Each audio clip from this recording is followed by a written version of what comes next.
worse. Chief Magistrate Felix Kombo granted the prosecution's application. And in this regard, the state has until Friday, 26 October 2018 to complete it and to take a decision within its mandate to progress the trial. Parties will return to court on Friday for further direction as the DPP and the Directorate of Criminal Investigations try to unravel the mystery of the missing documents. Rita Tinina, KTN News. Now, in a surprise twist of events, the country's power utility firm, Kenya Power, has struck an out-of-court deal with the former Law Society of Kenya Chief Executive Apollo Mboya in a high-profile electricity billing case. The case had allegedly seen hundreds of Kenyans receive overpriced bills, which caused a public uproar, forcing the power company to rebill consumers. Let's now speak to the lawyer himself, Apollo Mboya, who took this case in court. A lot of Kenyans expected a lot to come out of this case, and with this new twist and turn of events, what does this mean for the consumer of electricity in the country? Thank you very much, Akisa. It's important that the consumer understand what was issued today. The first thing that the court has issued, that is the first paragraph of that order, is that Kenya Power will only bill in accordance with the gazetted tariffs and the monthly tariff that are issued by Electricity Regulatory Commission. Now, what does that mean? It means that there is no overbilling, there is no estimation.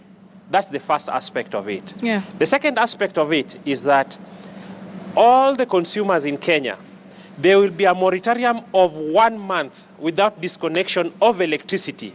During this period, all the people who are overbilled or who have got issues with their billing can approach Kenya Power, and they have also indicated to the court that they have opened dedicated quotas where any person who was overcharged then can rectify their bill, including being accorded credit on their accounts. Now, the third aspect of it is that there is another petitioner, that is the Electricity Consumer Society of Kenya. They have also now been given a seat around the table in the conversation where tariffs are being set by the ERC. So those are the issues that have come out of this court. And do you consider ERC and Kenya Power? Let me just cut you short. Do you consider this a win for consumers? Because there seems to be a lot of skepticism surrounding this latest turn of events with the settling out of court.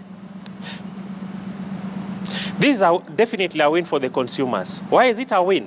There is no estimation of bills anymore. The bills will have to be issued in accordance and with the actuals that are given in the gazette notices by ERC.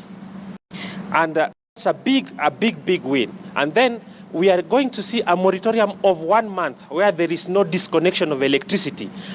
So to enable consumers then to sort out all the billing that they were overbilled, and they can also get their credits on those accounts. Then there's the aspect of a precedent has been set since end of last year. Kenyans have been getting inflated bills. With this development in this particular case, do you feel the supplier would be punished enough for what they put Kenyans throughout the year in terms of inflating bills? Yes, I expect, and I did talk to the lawyers of ERC. They have indicated that as regulators, we are going to see Kenya Power and Lighting fined by the regulator for the intransigencies that they did to the consumers. For me, it's a win-win situation, and for them having admitted that there is a problem, and having admitted that now, yes, let's now move forward, let's rectify all these accounts.